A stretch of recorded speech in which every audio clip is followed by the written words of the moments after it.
Buongiorno e ben ritrovati con una nuova edizione del TG Flash di New Sicilia. In apertura maxi truffa sul super bonus 110%, sequestrati oltre 3,5 milioni di euro e 5 denunciati. Scoperto un sistema basato su crediti fiscali inesistenti per lavori mai conseguiti in condomini, tra cui uno nel Messinese, sequestrati anche immobili a Palermo.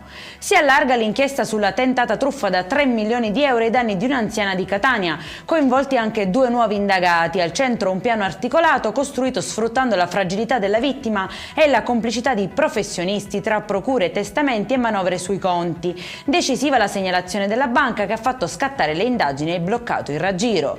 Dalla capitale alla Sicilia con un carico di droga nel bagagliaio è arrestata una 35enne romana con oltre 30 kg di stupefacenti. Il viaggio, monitorato dagli investigatori, si è concluso allo sbarco a Messina con il blitz della polizia.